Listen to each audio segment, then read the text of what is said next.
If you could give your name and your position. Yeah, I'm Ron Swoboda, and I am a former outfielder, mediocre golfer.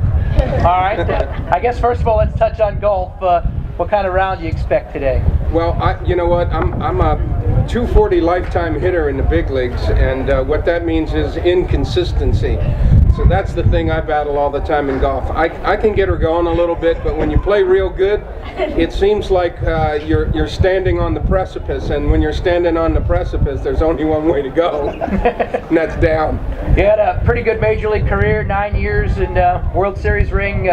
Tell us, I guess, your favorite memory as a Major League Baseball player.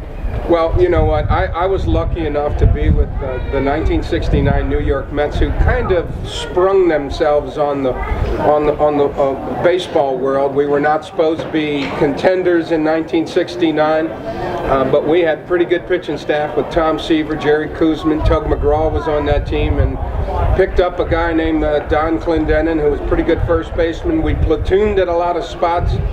I was a right fielder, platooned with a guy named Art Shamsky, and we had Cleon Jones, who was close to leading the league in hitting, Tommy Agee, a center fielder, Jerry Grody, just a super catcher, and a good shortstop in Bud Harrelson, who can make all the plays. And we just cobbled that together and got in a run that was incredible even to us. We won 75% of the games we played from 6 weeks from the end of the season. The final 6 weeks of the '69 season, we won 3 out of 4, and that was a run that just carried right into the playoffs back then. Beat the Braves 3 out of 5, and beat the Baltimore Orioles, heavily favored. My home team, Baltimore Orioles, beat them 4-1. So it was it came on us all of a sudden. We got on a roll and just didn't get off. Today, you're golfing in the Guru golf event. What is a Guru? Well, I'll tell you what. The Guru is this incredible organization that's giving kids, I think, an opportunity to take the next step in baseball. If you start coaching right earlier in a kid's baseball career, and you know, you're gonna have a lot less to try to correct later on, and I think it's just tremendous. You have to play good baseball at the best level for you and be able to take the next step. Nobody knows what the next step, you know, if you can do it or not, but you have to be preparing for that, because baseball doesn't have to take you to the big leagues and a World Series for it to be awfully valuable in your life. You make your high school team, you go on and play in junior college, you get a 4-year scholarship to play somewhere. Baseball can take you a lot of places without ever signing a professional contract, and that's the value of good instruction and the heart and soul of this Baseball Gurus organization. Any of you guys have any questions for Mr. Ron? Yes. How many home runs did you hit? I hit 73 home runs in my career.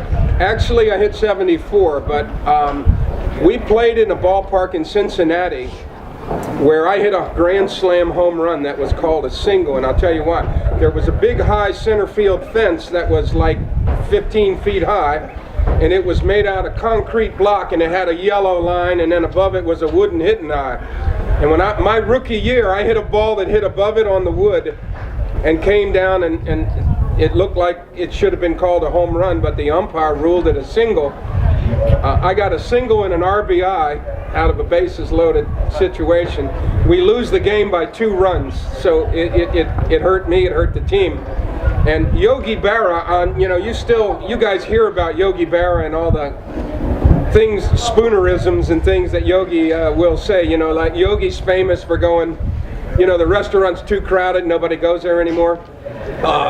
When you come to a fork in the road, take it. You know, he says these things that you sort of understand, but they're not perfect English.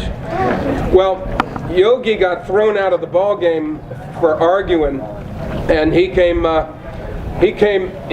we all came in the clubhouse after the game, and the writers from New York, we're the New York Mets, and a lot of writers followed us around for the newspapers, and the writers went right up to Yogi's locker and said, "Yogi, what'd you say to the umpire to get thrown out of the game?"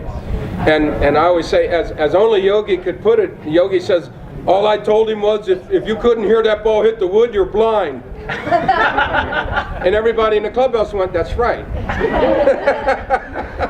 So, You guys have any other questions? That's a yogi. no, that's a true story. That's a true story. So, no, I played against guys like Bob Gibson. I played with Tom Seaver and Jerry Kuzman, great pitchers. I played against Juan Marichal, Sandy Koufax, Don Drysdale.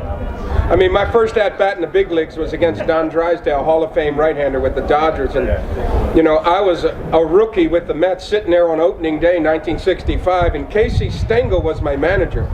Casey Stengel was 75 years old, 74, 75 years old in my rookie year. So here's this old guy running this Major League Baseball team, you know, we're losing to the Dodgers in Shea Stadium, 56,000 people. I'm sitting there on the bench just happy to have a uniform on, watching a big league game from a pretty good seat, I thought. And then I hear Stengel, who my name is Swoboda with a W.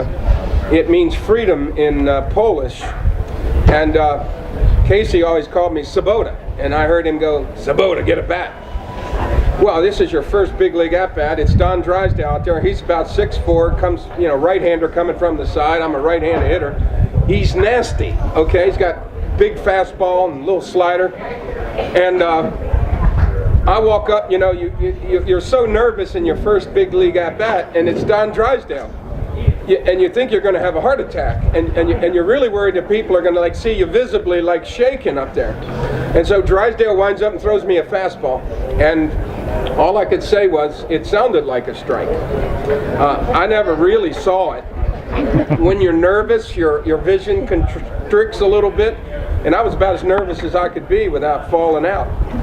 And so it's strike one, you know, and I said, well, I got to swing the bat a little bit. So he throws me another fastball, and I'm about a second and a half late on that one. And I'm thinking, I'm 0-2. And I said, the good news is, it doesn't look like this is going to take very long. So the next pitch he throws me is a little slider. Okay, you know what a little slider is. It's got a little movement on it. It's not that fastball that I couldn't catch up to. It wasn't a real nasty slider. It was just kind of a nice little roller. And I hit a line drive to second base, and I'm out. And it was the best out I ever made in baseball. Because I just hit a line drive off of Don Drysdale, and I was thinking at the time, you can have that out. I made my right turn feeling pretty good.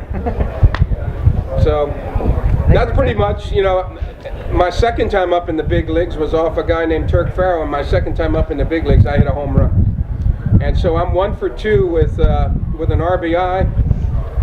My slugging percentage is 2,000. I should have retired. I'm hitting 500. You know, I could retire with those numbers, right? I thought I was going to hit a lot more home runs, but they figured me out a little bit, and I didn't adjust to the pitching as much as the pitching figured me out, and that'll always be true as you guys move along and learn how to play this game. But one thing I'll tell you is I'll be 68 years old this summer. Tim Grubbs and I do a lot of the Zephyrs games, and that's AAA baseball, which is pretty good brand of baseball. It's the next step before the big leagues. But we've seen a lot of games. We've done a lot of games. You will never see it all. Baseball will always show you something you haven't seen before. And that's the beauty of it. At any level, it'll show you something you've never seen before, good and bad. Go hit 'em. Here we go. How's it go? Tee it up. Appreciate it.